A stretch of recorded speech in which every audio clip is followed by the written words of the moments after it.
Bonjour et bienvenue dans ce 10e épisode de La thérapie.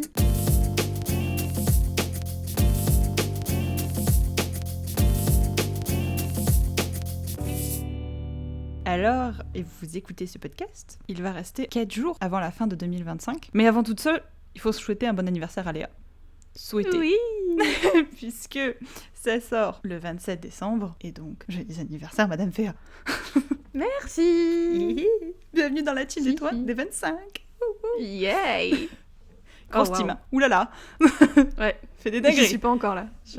Non, c'est vrai. Non. Alors, cet épisode, on s'est dit que ça serait sympa de vous faire un petit bilan de 2025. Parce que, what a year!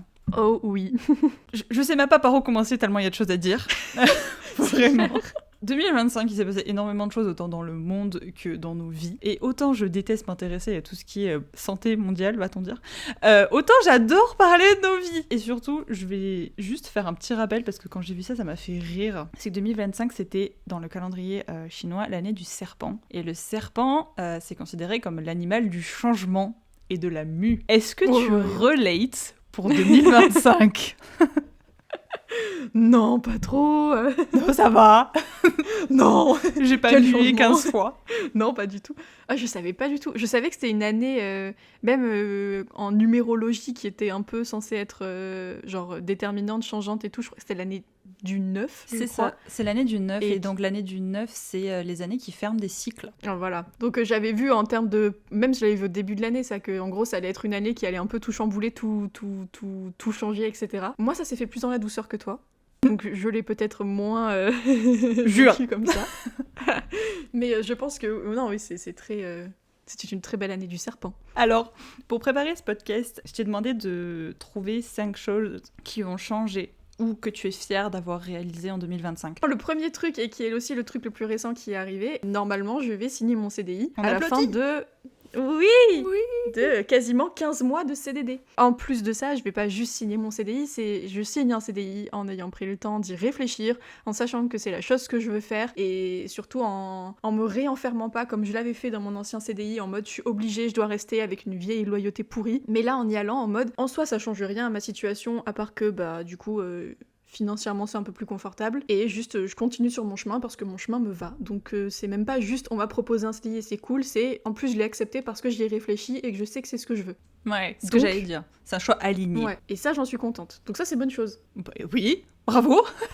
Merci, Grand premier point bravo. de fierté. Alors moi, ma première chose que j'ai pu accomplir en 2025, c'est beaucoup plus émotionnel / personnel, dans le sens où en fait je pensais que j'allais avoir plein de choses genre pro à écrire, et en fait quand j'ai écrit les 5 trucs dont je suis le plus fière, c'est littéralement que des trucs personnels.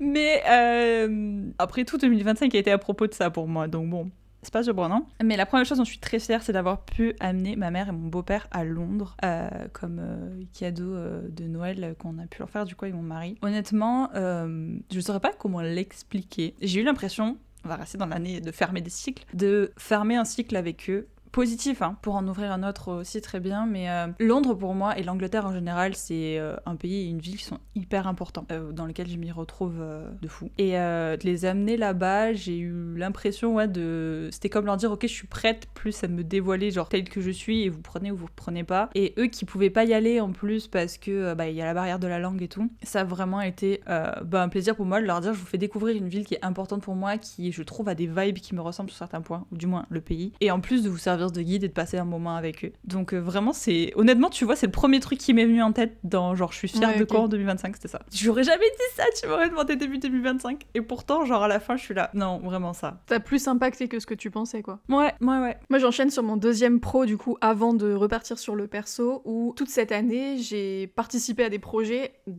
que je pensais jamais faire dans ma vie, ou du moins vraiment pas si tôt, ou alors pas en étant si impliquée. Et en fait, de m'être rendu compte que j'avais carrément les épaules pour gérer quelque chose comme ça. Alors, ça m'a aussi remis les barrières en mode j'ai pas envie de faire des projets comme ça toute ma vie, toute l'année, tout le temps, parce que c'est épuisant et ça prend beaucoup de temps, et c'est aussi important pour moi d'avoir du temps à côté pour faire ma vie. De voir que j'avais les épaules en fait pour gérer ça et que j'en étais capable et que j'y prenais du plaisir, ça a été un peu une confirmation de ok, t'es sur la bonne voie, parce que tu vois, c'est un peu, j'imagine que toi t'as pas tant le doute, mais ça pourrait l'être en mode le premier livre que tu publies en maison d'édition, genre qui va être distribué et tout, et tu te rends compte que en fait ça me plaît pas. Ouais. Tu rêves du gros, mais ça se trouve quand t'arrives au gros et quand tu le vis, t'es en mode ouya, non, j'aime pas et c'est pas fait pour moi. Et là en fait c'était vraiment la confirmation que si, et que ça a pas été une source de stress et d'angoisse en mode horrible comme ça aurait pu l'être avant, parce que en fait c'est des trucs que je pouvais faire et ça a juste été du stress, du bon stress motivant qui m'a beaucoup fait apprendre. Et aujourd'hui c'est des expériences que je vois plus en mode chouette, ça va être intense et je vais apprendre plein de trucs, plutôt que je vais passer 2 mois horribles où je vais pas voir mes proches et juste souffrir sur le taf quoi. Donc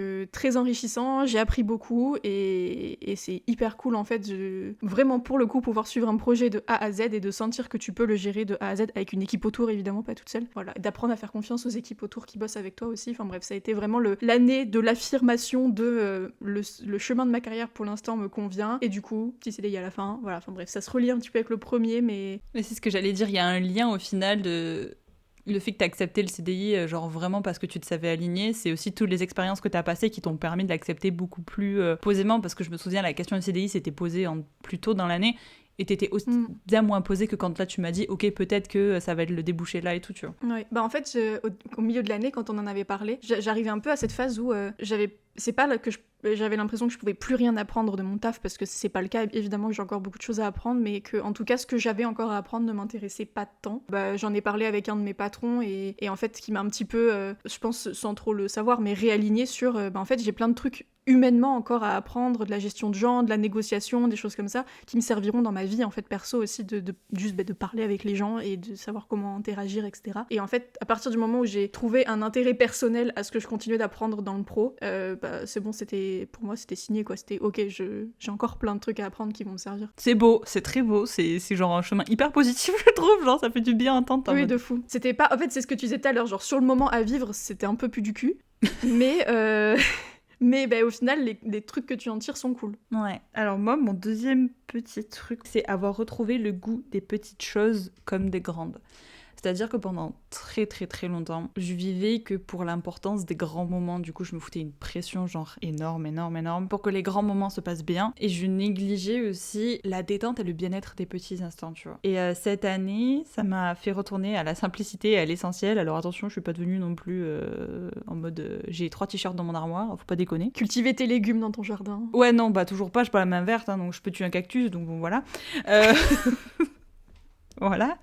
Mais j'ai vraiment appris à... Enfin, avant, j'étais toujours dans le futur des grandes choses qui arrivent. En mode genre... par exemple, si je te prends sur le mois de Stray Kids, j'aurais passé mon mois à me dire, ouais, genre, ça ira bien, je vais profiter à fond parce qu'on sera au concert, mais que quand on sera au concert, pas avant, etc., etc. Alors que maintenant, je suis en mode, factuellement, j'ai hâte d'aller dans un gros truc comme ça. Factuellement, j'ai très hâte de profiter. Mais ce qui va faire que je profite de l'instant, c'est qu'avant, j'ai profité chaque jour des petites choses qui les ont composées. Et genre aujourd'hui, quand on a juste une petite discussion délire sur Messenger ou quoi que ce soit, ça mène nulle part. On fait juste que baver sur 95% du temps, Sean ou Félix. Mais voilà, ce genre de truc où genre, tu sais, où c'est fluide, où c'est simple, où genre t'as un petit truc en mode je sais pas quoi, et puis l'autre elle arrive, elle dit exactement ce qu'il faut, et genre ça te détend, et t'es en mode juste ça. Ou quand on se retrouve et genre voilà, on part dans un délire, ou le moment où genre Yann il rentre du taf et genre on se tape une grosse barre, et pendant un moment je me recule, je dis putain, mais c'est trop bien, là je suis trop bien, tu vois. Et c'est ce genre de moment-là que j'ai retrouvé le goût. Et sans dire que les grands du coup sont inutiles, parce que non, genre les grands sont tout aussi bien, mais ils sont d'autant plus savoureux que je prends plus le temps de savourer les petits. Et tu vois, genre dans Loop là, j'ai écrit tout n'a pas besoin d'être grandiose pour être important. Vraiment, ça serait résumer ça. Genre juste prendre. Tu peux comparer ça avec une recette de cuisine, où en soi, genre si tu fais un bœuf bourguignon, t'as beau acheter la meilleure pièce de bœuf, si tous les ingrédients, les petits ingrédients que tu rajoutes dedans ne sont pas bons, ton bœuf, ce sera juste du bœuf, quoi. C'est ça, en fait, c'est chaque étape est importante pour savourer la plus grande, tu vois. Donc c'est important de choisir un bon vin pour accompagner votre bœuf bourguignon. Exactement. Le dernier que j'ai bouffé, c'était pas une réussite, je suis désolée Sam si tu passes par là. Genre mon estomac, il a pas aimé jusque le vin. Genre non. Je cherchais un plat en sauce avec de la viande dedans, j'avoue, c'est le premier qui m'est venu. La blanquette. Ouais, c'est encore pire. Je crois. La langue de bœuf. Ah. Oh. Mais enfin voilà, c'est un truc, je suis vraiment contente. Et de chaque soir, tu vois, genre je me pose, je me dis vas-y, je suis reconnaissante de quoi aujourd'hui. Et quand j'arrive à sortir juste des petites choses toutes bêtes, mais qui m'ont sincèrement rendue heureuse dans la journée, et qui à la fin vont dire bah ma journée a été hyper réussie, même si j'ai pas signé un contrat en maison d'édition aujourd'hui. En fait ça je peux pas le faire tous les jours. Par contre le jour où je le ferai, je serai capable de l'accueillir parce que je me suis concentrée sur toutes les petites choses que j'ai tous les jours en fait. Du coup mon prochain point il va un petit peu se relier à ça aussi, mais c'est d'avoir casser certaines barrières que j'avais avec certaines personnes, notamment les personnes qui étaient les plus proches de moi. Déjà, prendre conscience que j'avais des barrières avec les gens qui étaient proches de moi, les gens qui m'étaient proches, en tout cas. Et en fait, d'avoir eu le courage de casser ces barrières-là et de m'ouvrir pleinement à des personnes avec lesquelles je pensais déjà être complètement ouverte, notamment toi, en fait. Yo. Hey. Hello. En vrai, notre relation fait partie des choses dans lesquelles je suis trop fière en 2025. Mais je voulais pas juste dire genre notre relation, je voulais vraiment essayer de diguer pourquoi. Moi aussi. Parce que je trouve qu'on a tellement grandi cette année, toi comme moi, genre personnellement, mais toi et moi aussi ensemble. Parce que, je sais pas, je sais pas si moi je me suis ouverte et si toi tu m'as laissé m'ouvrir. Je dis pas que tu m'empêchais de m'ouvrir avant, pas du tout, mais peut-être que tu m'as accueillie dans un truc où je me sentais vulnérable et ça m'a donné la force de continuer à le faire. Et je pense que ça va rejoindre mon dernier point. Et du coup, avec le tien, ça fait genre, toi, tu t'es ouverte, mais moi, je me suis laissée aimer les gens que j'aimais vraiment. Tu te souviens le truc que Han, il a dit dans le Two Kids Room avec je sais plus qui, là, et qu'il a dit une fois que t'as commencé à aller mieux, quand t'es redevenu le Han, que t'as toujours été avant, son gros down, t'as commencé à aimer réellement les gens qu'il y avait autour de toi et que tu voulais garder. Moi, ça c'est mon dernier point. En fait, je pense que c'est un mélange des deux. Toi, tu t'es dit, en fait, je vais ouvrir, et moi, j'étais en mode, juste moi, je vais commencer à aimer, en fait, genre, point. Mais je pense que c'est ça, et en fait, on s'est rencontrés un petit peu sur ça en même temps avec un médiateur commun au milieu, peut-être. Toi comme moi, on a chacune évolué, ce qui forcément s'est ressenti sur notre relation.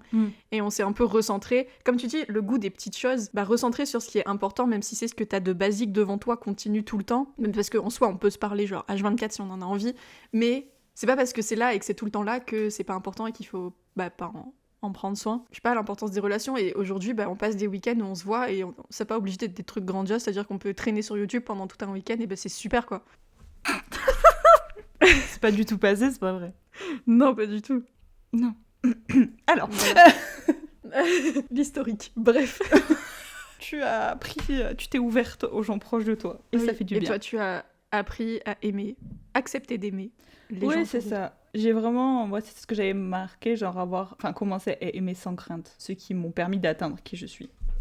Et ça se relie tellement bien avec un autre point que j'ai, qui était accepter pleinement les choses que j'aime. Et pas les gens. Parce que moi, j'ai aucun souci à aimer les gens que j'aime. Je les aime, je leur montre, c'est dans ma nature. Et enfin, c'est pas forcément genre à base de câlins et de je t'aime. Mais non, ça, je vous confirme, parce que sinon, moi, j'aurais pas résisté, j'aurais pas tenu longtemps. Hein. Le coup de poing, il serait parti très vite. Ceux qui me connaissent, vous savez que j'ai aucun problème à montrer que j'apprécie quelqu'un, donc c'est pas tant sur ça. Mais par contre, affirmer que j'aime quelque chose que les gens autour de moi n'aiment pas forcément, aimer quelque chose dans une individualité et pas pour faire partie d'un groupe, pour suivre un groupe, etc. Et ça a été aussi accepter qu'il y a des choses que j'aime pas. Notamment, c'est assez ironique, parce que j'ai fait toute une déblatérade sur le fait que j'adorais mon métier, etc. Mais en fait, j'ai accepté que l'audiovisuel, j'aimais pas tant ça. Pas le secteur audiovisuel au global, mais on va dire tout ce qui était un peu à côté, de faire des courts-métrages qui nous prennent clairement nuit et jour pour un retour sur investissement quasi faible, voire nul. En fait, j'ai admis que j'aimais pas ça. Et pourquoi est-ce que c'était dur ? Parce que quand je suis arrivée à Toulouse, mon cercle s'est construit autour de ça. Tous mes amis toulousains se sont construits autour de ça. J'ai même rencontré mon copain autour de ça. Et du coup, c'était un peu genre, si je quitte ce milieu-là, est-ce que je vais perdre tout ce que j'ai construit ? Et la réponse est évidemment non. Mais oui, mais il a fallu que tu passes par dedans, là. Quand t'as tous tes potes en face de toi, avec qui t'as partagé des aventures comme ça pendant 3 ans, qui s'emballent sur un nouveau projet, dire franchement, moi je suis désolée, ça me tente plus, et genre je veux plus faire ça. Ça a été un soulagement de fou, et du coup je me suis dit, si je peux affirmer que j'aime plus faire certaines choses, autant affirmer que ce que j'aime à côté. Ça s'est vu clairement sur mon rap Spotify de cette année, j'ai écouté 2 fois plus de musique que l'année dernière parce que je suis retournée à la musique qui est une de mes bases. J'en ai écouté autant que les années où j'en écoutais beaucoup à l'époque. Et en fait, c'est ça, genre, je suis juste retournée à mes bases, recommencer à lire des livres pour moi. Ça s'était fait vraiment beaucoup au début de l'année pour le coup. Enfin bref.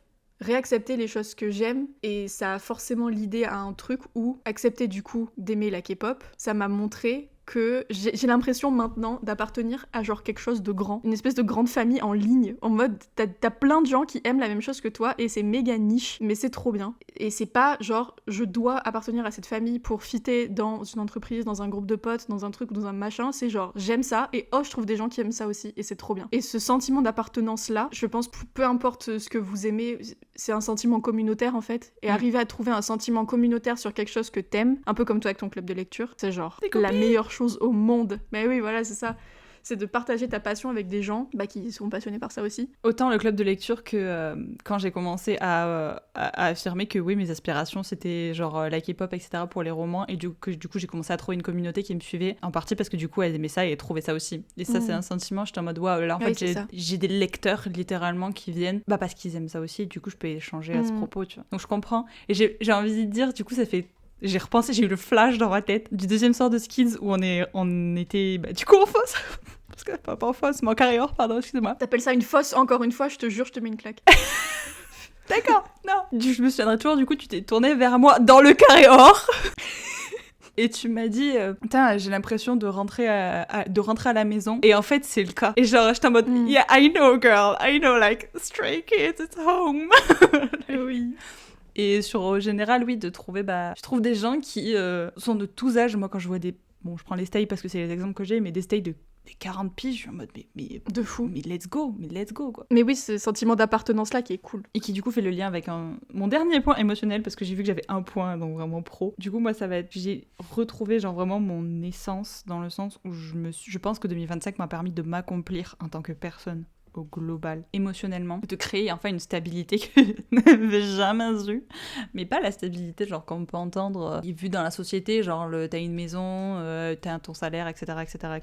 Non, là juste vraiment une stabilité genre émotionnelle et relationnelle qui est quelque chose que c'était pas courant dans ma vie avant.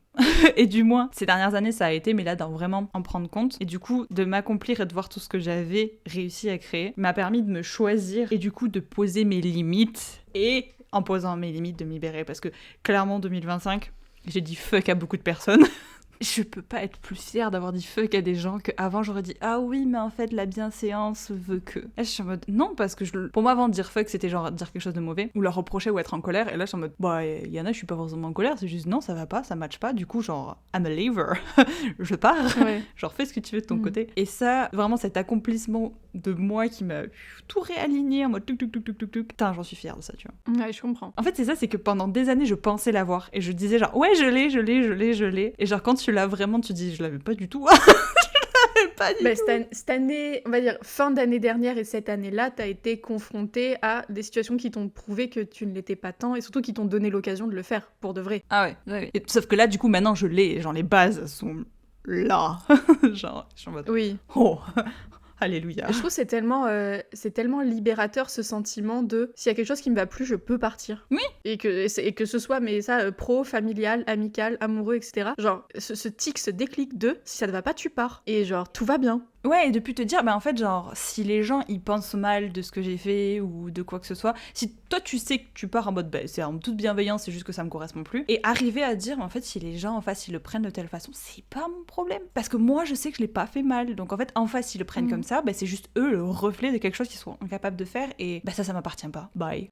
Et puis, savoir aussi que, t'es suffisamment bien entouré pour pas prendre de décisions impulsives. Dans le sens où, avant de dire fuck à quelqu'un, ou même si tu dis fuck à quelqu'un, tu sais qu'après tu peux y retourner, mais tu vois, t'as plein de gens autour de toi à qui tu peux parler du truc. Toi, tu vas y réfléchir énormément aussi de ton côté, et que les décisions que tu prends sont pas impulsives sur un coup de tête en mode elle a dit un truc qui m'a saoulé, c'est bon, c'est ciao, je lui parle plus jamais de la vie. Non, je prends le temps d'y réfléchir, je suis entourée de personnes qui pourront me conseiller et m'orienter sur la bonne piste qui est bonne pour moi, parce que t'es entourée de gens qui te connaissent, et du coup, t'as la sécurité, on va dire, de déjà de toi suffisamment bien te connaître pour le faire, mais d'être entourée de personnes qui vont aussi pouvoir te dire les choses, quoi. D'un avis extérieur et intérieur qui compte et qui sont posés. C'est ça. Et ça me fait penser à... Hier, j'ai regardé du coup une interview de Brie Chazy de Selling Sunset qui a fait le podcast We Need to Talk. D'ailleurs, je te la conseille parce que franchement, je te jure, j'ai vu une autre facette de Brie. Mais genre, Brie, je l'adore. Genre, vraiment, genre, elle est folle comme personne. À la fin, le gars lui dit si je dois retenir quelque chose de toute cette interview, c'est qu'en fait, tu es la définition même de tu connais ta propre valeur. Et c'est ça que tu mettras toujours en avant. Et en fait, je pense que c'est ça. Vraiment, genre en 2025, avec tout ce que j'ai passé et tous les gens qui m'entourent, mais que du coup,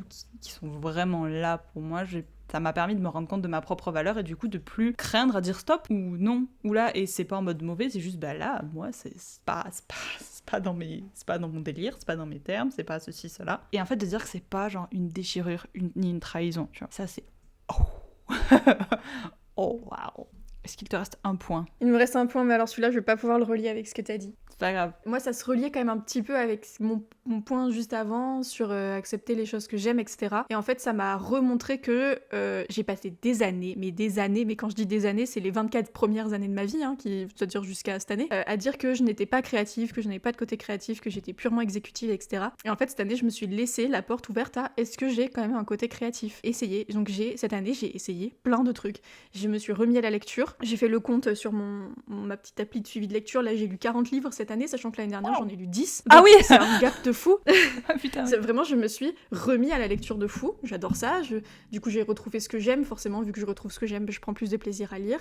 J'ai construit des book nooks, j'ai fait du coloriage, je me suis mis à la peinture, j'ai refait du chant, enfin j'ai refait plein de trucs que je faisais quand j'étais petite ou que j'ai jamais fait en fait. Et j'ai aimé ça veut pas dire que je suis genre l'artiste de l'année avec des concepts de fou talentueuse dans tous les domaines, pas du tout, mais en tout cas je prends du plaisir à créer des choses. Et ça a été vraiment la claque et qui m'a redonné confiance en moi de fou. C'est-à-dire qu'il y a des choses qui peuvent sortir de moi et qui sont jolies et qui sont belles et qui sont pas juste pratiques. Et t'as pas besoin d'exceller à l'intérieur, c'est juste soit sur ton moment ça te fait plaisir et t'es content du résultat, c'est ce qui compte. Oui, parce que typiquement quand je monte mes book nooks, s'il y a un truc qui me saoule, t'inquiète pas qu'il va pas être monté à la perfection, hein. Les petits trucs qu'il fallait peindre au fond du truc, non ça faut, je flemme. Mes peintures pareil, elles sont pas parfaites, il y a des dégradés qui sont dégueulasses, quand je colorie je déborde, quand je chante faux, et en fait je pense qu'on a tous quand même à l'intérieur un petit côté créatif, il faut simplement l'assumer, assumer de l'aimer, assumer qu'il soit là, etc. Et ça pour moi ça a été une vraie découverte parce que ça m'a vraiment donné confiance en moi sur des points un petit peu... Je pense que j'ai pas fini d'explorer ça encore. Mais en tout cas, ça m'a donné confiance sur des points qui vont se répercuter sur plein de trucs de ma vie à côté. Et ça, j'en suis trop reconnaissante. Et en fait, l'année prochaine, j'ai juste envie de continuer à explorer plein de trucs créatifs que j'aurais jamais fait avant. Peut-être, je sais pas, la poterie, le truc... Essayer. Est-ce que du coup, pour un petit peu, on peut dire merci Hyunjin? Franchement, je sais même pas. Ah ouais? Parce que, tu vois, il y a plein de trucs que j'ai fait avant même de découvrir Stray Kids. Oui. Genre, la lecture, je m'y suis mis en janvier, mes book nooks, je les ai construits au fur et à mesure de l'année. C'est déjà un truc que j'avais commencé avant. Je pense que là où on peut peut-être dire merci Hyunjin, c'est que tout ça, ça apporte de la valeur à une personne et que c'est pas juste un hobby. Je pense que c'est sur ça qu'on peut le relier, mais au final, c'est plus un travail qui s'est fait tout au long de l'année que genre vraiment un truc qui est venu avec la K-pop. Bah, non mais tant mieux. Tant mieux. En tout cas, c'est juste, je pense que là où ça en a découlé, c'est que la K-pop, ça m'a permis d'assumer un truc que j'aimais, qui n'est pas genre mainstream, entre guillemets, même si...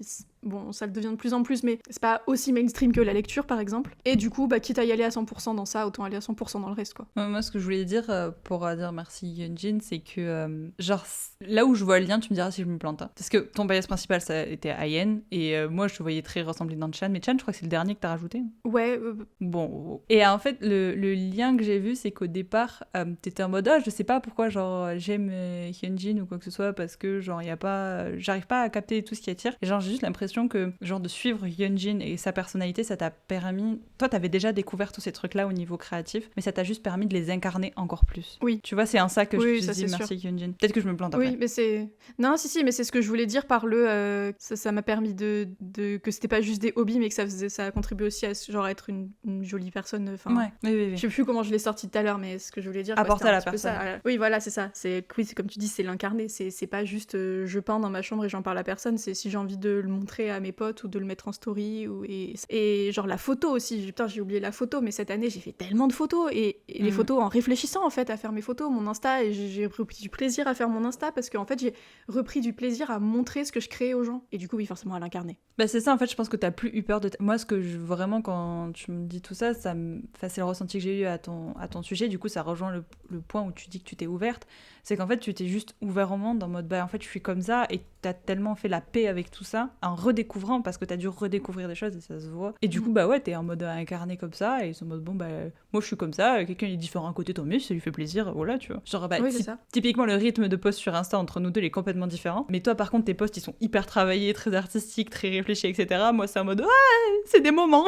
Brum, brum, brum. Mais c'est tellement ressemblant à nous au final. Ah oui, moi j'adore nos Insta, ils me font rire. Bah ouais, c'est hyper différent, mais d'un autre côté c'est nous quoi. Tout à fait. Alors bon, moi mon dernier point du coup c'est bah je suis quand même très fière d'avoir sorti 2 romans dans le modèle d'autrice qui me plaît, donc dans le modèle de taf qui me plaît, donc c'est-à-dire le modèle hybride, parce que j'ai sorti vraiment du coup un roman en maison d'édition, le tome 2 de Ténèbres et Nuages. Bah c'était début d'année.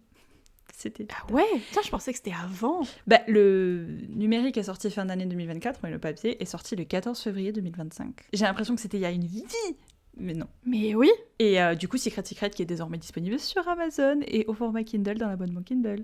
Si vous le voulez pour braver le mois de janvier qui est toujours en général très long, très chiant et interminable. Voilà, là vous avez un livre court, mignon et terminable. Voilà. Très terminable, ouais. Donc bah voilà, je suis quand même vachement fière d'avoir fait ça parce que quand j'ai commencé vraiment à me dire je veux être autrice, etc., je voulais garder un rythme de publication par an. Et bah, le fait d'avoir repris le format hybride, ça me permet de tenir ce rythme-là, que ce soit 2 en auto-édition ou 2 en maison d'édition ou 2 dans les 2 formats, quoi. Et puis en plus, j'ai pu enfin dégager un revenu qui m'aide, qui me refait reprendre l'indépendance, et ça, c'est vraiment une grande fierté. Mais j'aurais pas pu faire ça si j'avais pas fait tout le travail sur moi avant. Donc si les 4 points avant n'avaient pas existé. Clairement pas. Dans Secret, du coup, plutôt que Ténèbres et Nuages, parce que Ténèbres et Nuages, j'ai l'impression que c'est un peu... Aussi une autre période de ma vie. C'est une éra qui est terminée, mais du coup, dans Secret, c'est qu'est-ce qui te rend le plus fier? Je veux dire, est-ce que j'imagine, c'est pas vraiment l'objet livre, c'est quelle partie du chemin qui te rend le plus fier? C'est pas l'écriture du roman, parce que, honnêtement, je ne me souviens absolument pas de la période où je l'ai écrite.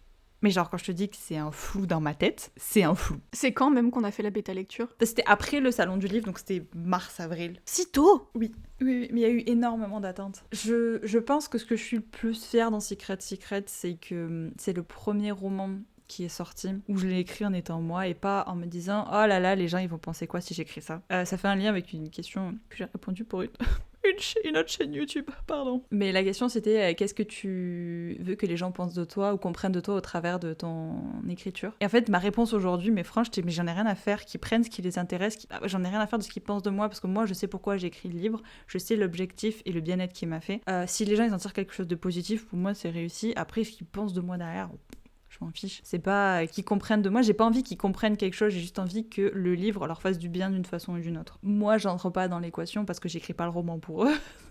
du coup, voilà, et je pense que Secret, ça a été le premier roman que j'ai vraiment écrit juste parce que j'avais, depuis très longtemps du moins, parce que j'avais envie / besoin. Vraiment, si vous le lisez, vous comprendrez le besoin qu'il y avait derrière, de l'écrire et d'extérioriser. Et du coup, c'est vraiment ma plume actuelle. Après, je sais qu'elle est vouée à évoluer, mais en tout cas, c'est ma plume actuelle. Et quand je vois les premiers retours qui en sortent et que les gens, ils sont en mode, c'est tellement plus intense, c'est tellement plus prenant. C'est pas du tout les mêmes retours que sur Ténèbres et Nuages, mais je préfère tellement les retours de Secret parce que j'ai vraiment la sensation que I birthed him.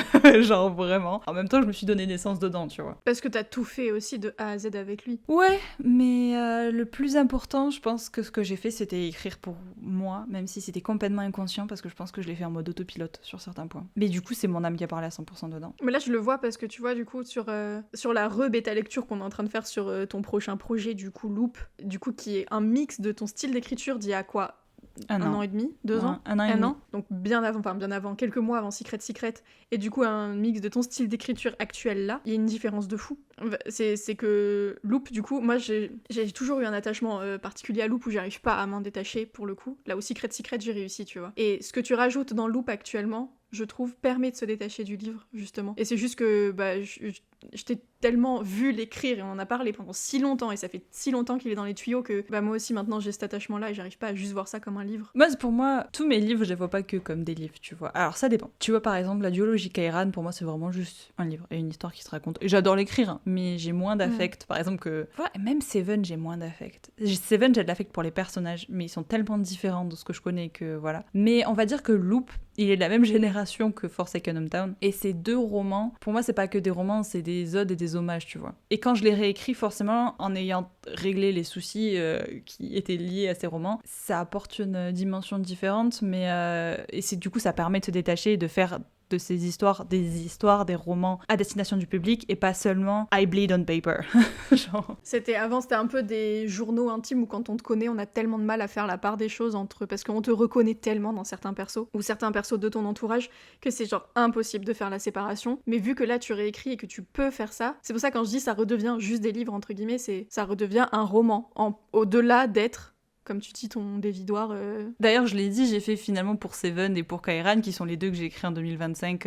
Bah finalement, pour moi, ce sont des livres. Et c'est vraiment mes œuvres d'autrice, mais c'est plus des dévidoirs, tu vois. Bien sûr que je règle toujours un petit peu mes comptes. Je veux dire, je suis une autrice, forcément. J'ai toujours réglé mes comptes. Il faut bien que tu t'inspires de quelque chose quand même, de la vraie vie, quoi, de palpable. C'est ça, c'est plus des journaux. Et je trouve ça cool que c'est le premier... Alors, c'est pas le premier livre que tu mets en auto-édition, mais en tout cas, le premier que tu pousses autant. Parce que c'est, pour moi, une trop bonne manière de te découvrir, quoi. Pour moi, tout ce qui était Ténèbres et Nuages, ça a été une première era qui m'a montré, genre, j'en étais capable de faire ce métier-là. Et c'était vraiment le métier à faire pour moi parce que ça m'a introduit à plein de choses et ça m'a juste confirmé. Tu vois, un peu comme ton premier CDI. Ça t'a confirmé que c'était un métier qui te plaisait et qu'il fallait juste le détacher de la boîte pas cool. Voilà. Mais là... Ténèbres et Nuages, pour moi, c'était ça. Ça m'a permis de voir les pour et les contre parce que j'ai beaucoup appris aussi sur les contres de ce métier-là. Et Secret, ça a été le restart. Ok, on recommence. Je reprends en main une partie des choses et une autre partie très distincte, tout ce qui est urban fantasy, ça reste en ME. Mais par contre, je le reprends différemment. Et surtout, je l'ai réécrit parce que là, aujourd'hui, Forsaken Hometown, le jour où ça sortira, ça sera pas du tout les premières versions et ça sera vraiment juste un roman. Et pour moi, ouais, ça a été 2025 m'a permis de faire ce restart et du coup de séparer. Bon, maintenant, il manque plus qu'à sécuriser le urban fantasy. Mais ça viendra quand ça doit venir. Emoji clin d'œil. Insupportable. Ah là. Pour un peu clôturer, du coup, 2025, je sais pas si tu te souviens, si ça tu te souviens qu'on a fait l'entrée en 2025 ensemble, voilà, on a fait le premier de l'an ensemble, est-ce que tu te souviens que... Qui était fameux d'ailleurs. Oui, et on avait deux potes à nous, coucou Alex et Juliette.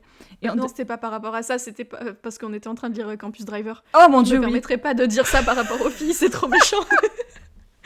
C'était par rapport à la lecture qu'on faisait et pas par rapport aux personnes avec qui on était. Non, parce que vraiment, coucou Alex et Juliette. C'était très chouette. Oui. On devait choisir un mot pour 2025. Est-ce que tu te souviens du mot que tu avais choisi? Oula, non. Ah, ok. Donc tu sais pas si tu as la sensation que ça s'est réalisé ou pas. Moi je sais que le mot ça avait été concrétisation et oui il s'est réalisé mais pas du tout de la manière dont je pensais parce que moi j'étais en mode concrétisation professionnelle, j'ai une concrétisation émotionnelle. Genre damn. Et du coup si là tu dois résumer 2025 en un mot, ça serait quoi? Moi, parce que bon, vu que j'ai préparé, j'avais un peu plus de temps.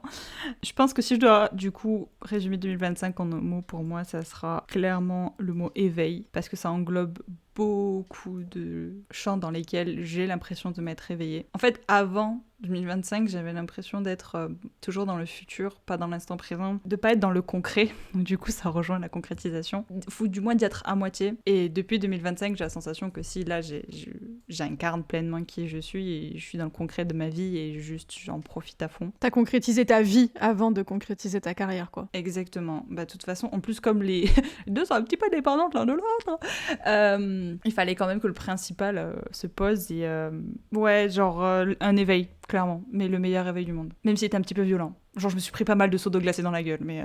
Éveil, c'est pas forcément doux, hein. Ah ben non. Et d'ailleurs, j'ai une anecdote un peu rigolote, si tu veux, par rapport à ça. Tu te souviens le truc qu'on a fait sur Insta où on devait choisir notre album de K-pop préféré? J'avais dit que c'était Together, de Tomorrow by Together. Et l'édition de Together que tu m'as offerte, elle s'appelle Awake. C'était pas fait exprès, mais... Non, mais des fois, je pense, en fait, tes anges gardiens, tu vois, ils sont avec moi, des fois. Ils sont en mode... Prends ça. de fou. En fait, j'arrive pas à trouver un mot. Ça peut être une phrase ou... En fait, c'est hyper visuel, mais où j'ai l'impression que, tu vois, t'as une route, et que moi, j'étais un peu genre, là, le champ, la route, là, la petite montagne, là, tu vois, et genre, je passais sur ma route comme ça de temps en temps, mais voilà. Ou cette année, je suis sur ma route, mais j'ai pas envie de citer Black M, tu vois. Genre, c'est nul. Du coup, je veux trouver un meilleur même ça, juste, je pense, c'est alignement, c'est ça, et genre, j'ai fini d'errer. C'est fini. Maintenant, je suis sur ma route, je suis sur mon chemin, je suis sur mon truc. Ça veut pas dire que mon chemin, il va pas dévier un jour, mais genre juste, je me sens suffisamment stable, ancrée et alignée pour aller en 2026 en mode, je relèverai tous les défis parce que j'ai jamais été aussi ancrée et stable de ma vie que ce que je suis aujourd'hui. Ouais, je comprends. Mais du coup, voilà, trouve un mot pour résumer tout ça. Bah, alignement. Ancrage. Ancrage, oui, mais ancrage, ça fait... Ce que j'aime pas, c'est qu'il y a cette notion, tu sais, lourde de... Genre, les pieds dans le truc et tu bouges pas, alors que moi, je sens que justement, je suis plus légère et que genre, je peux partir.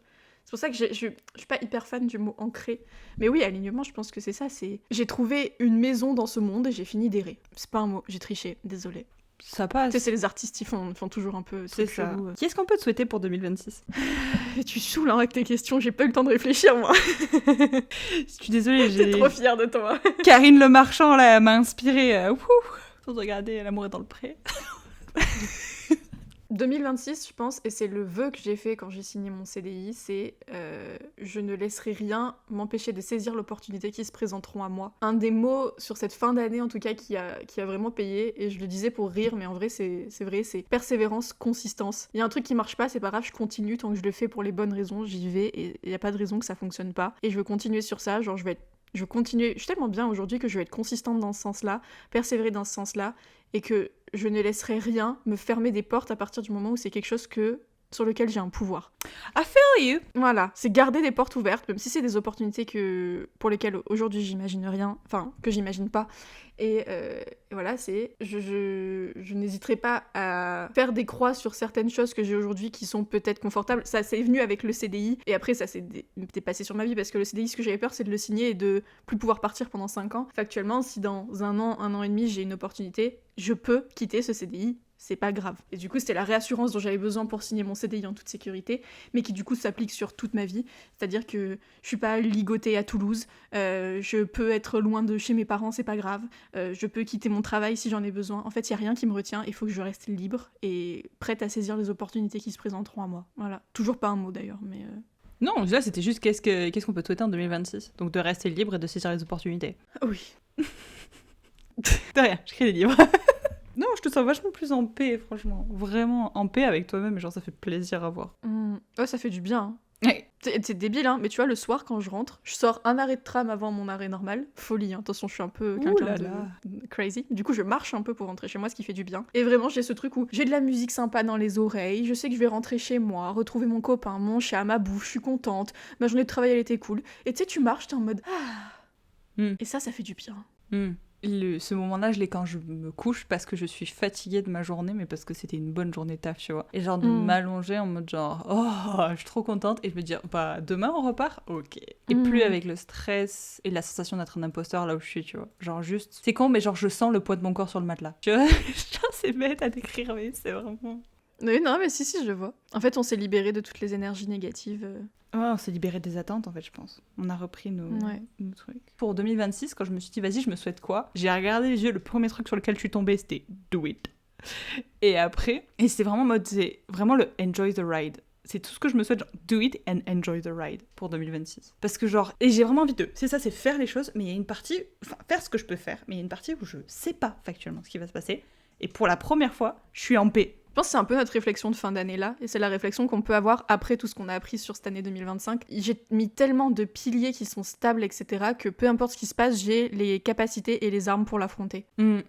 C'est ça, et genre je sais qu'il y a eu un mini moment où je commençais à avoir des incertitudes et des doutes à propos de tout. Genre même genre en mode, oh, attends, est-ce que Léa m'en veut pas sur un truc comme ça et tout. Et genre c'est normal.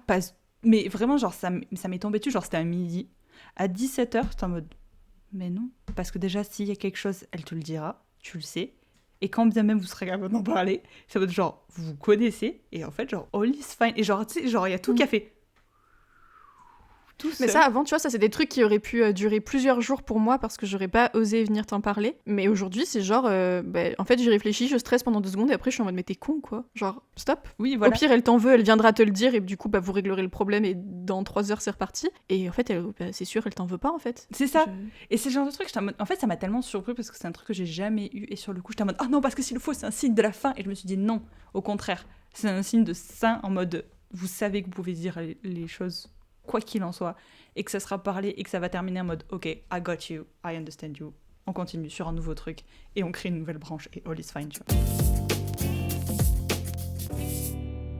L'année 2026, c'est l'année du cheval. C'est un signe de feu lié au yang, lié au soleil. Nous qui avons le lion dans nos... Comment t'appelles ça, dans nos... Descendant. Ouais, mais non. Enfin, moi, c'est mon ascendant et toi, c'est ton descendant, du coup. Dans notre charte. Dans notre... Oh, ouais, je vois ce que tu veux dire. Bon, on va dire la charte astrologique, on va dire ça. Ouais, voilà, bref. Est-ce que du coup, tu penses que ça veut dire que ça va particulièrement influencer dans les domaines où on est le domaine du lion? Du coup, toi sur ce que Peut-être. représente ton ascendant et moi sur ce que représente mon descendant. Parce que moi, du coup, ça va taper dans mon taf. Cool. Une année de progrès si vous savez coopérer. Les dragons sont des leaders nés, mais l'année du cheval vous apprendra le travail d'équipe. Bien que vous ayez de nombreuses idées originales, vous ne progressez que si vous savez impliquer les autres. Votre carrière peut connaître une forte progression, notamment dans les rôles créatifs ou de leadership. Vous serez financièrement stable, mais enclin aux dépenses impulsives. Cancer de rosée. C'est pas impulsif, on y a réfléchi depuis plus d'1 an, donc C'est vrai. c'est pas impulsif. Ouais, c'est que ça, c'est genre avancer sur le projet de vie, avancer. En fait, ça va être intense. Et juste, je pense que c'est limite le truc où il va falloir qu'on fasse gaffe à pas aller trop la tête dedans, tu vois. Ouais. À rester. Mais on sait qu'on est l'une et l'autre Oh yeah. pour calmer les choses, donc j'ai aucune angoisse de rentrer dans cette année parce que je sais que je suis bien entourée. Mais là même, en fait, j'ai pas d'angoisse et genre, avant j'en avais, puis j'ai eu un déclic le week-end dernier, je crois. Et je me suis dit, mais peu importe ce qui vient. En fait, je sais pas où je vais factuellement. Sur certains points, si, mais sur d'autres, non. Mais je sais que ça sera bien. Genre, tu vois, Ouais. je sais pas du tout comment ça va se passer pour l'Urban Fantasy parce que j'ai littéralement 3 projets en on the hold et j'attends des réponses de fou parce que j'ai vraiment envie que ça soit un ME et avant, j'étais en mode, ah, mais si je les ai pas, j'étais en mode, mais je les aurai, je sais juste pas quand. Et en fait, même si je les ai pas de suite, c'est pas grave parce que sans ça, je m'en suis sortie. Donc, je serai toujours capable de m'en sortir. Très positif cette entrée en 2026, en tout cas. Positif. Si, dernière question. Est-ce que tu as une boisson en 2025 qui t'a particulièrement marqué? Oh my god, oui, le strawberry matcha. C'est vrai! C'est vrai que c'était une très belle... On a commencé l'année, dans un des premiers épisodes, j'étais en mode il faut absolument que je goûte le strawberry matcha, blablabla. Je l'ai goûté et je l'ai adoré. Et maintenant, ce que j'ai envie d'essayer sur l'année 2025, c'est, je sais pas comment ça se dit, le oubé, je crois que ça se dit oubé. Je connais pas. C'est une boisson mauve, c'est très joli. Et ils ont inventé du matcha bleu. Toi, c'est quoi ta découverte boisson de l'année? J'avais testé la boisson tiramisu de Starbucks, là, en Angleterre. Oh, elle était bonne. Très très bonne. Et en plus, je suis très contente parce qu'ils avaient fait une version au lait d'avoine. Donc, genre, juste vraiment merci. Et pour 2026, ce que je veux à tout prix tester, parce qu'on l'a pas fait la dernière fois, mais là, je veux le tester, c'est purement, mais purement l'effet de marketing, mais à 100%. Je veux aller choper un thé à la marque que Félix promeut. C'est tout. En vrai, ils ont l'air bons. Ils ont l'air grave bons. Parce que, qu'est-ce que j'ai vu? Oui, c'est ça, c'était dans un des... Comment ça s'appelle, là, les trucs qu'ils font, genre un peu behind the scene de quand ils vont filmer les émissions et tout. C'est Ayane qui avait pris un matcha tiramisu. Oh. Et j'étais en mode, oh. Oh, Ça, damn boy. ça me plaît. Félix qui prend ses boissons avec 75% de sucre, d'ailleurs. On clôture cette première année de podcast avec ce 10e épisode. Du coup, ça a été une super expérience pour nous. Vous nous avez suivis en fait tout au long de cette année. Je pense que là, si même nous, on va réécouter le premier épisode qu'on a fait en 2025, on va sentir un petit peu la différence, que ce soit dans notre aisance pour parler, etc., ou même juste dans notre mentalité, notre état d'esprit et tout. On a adoré évoluer et pouvoir entretenir ce petit journal de notre évolution. Et moi, je suis très contente de savoir qu'on va continuer en 2026 avec un petit projet annexe qui va être assez sympathique. Yep, on va bien s'amuser. Et voilà, écoutez, on espère en tout cas que vous avez passé une bonne année 2025. N'hésitez pas à nous dire en commentaire quelles sont vos fiertés, peut-être un mot pour résumer votre 2025, ce que vous souhaitez pour 2026, pro, perso, peu importe. Et votre boisson, si vous avez une boisson découverte. Et puis en tout cas, on vous fait de gros bisous et puis du coup, on vous retrouve en janvier pour un nouvel épisode de La Thérapie. Bye.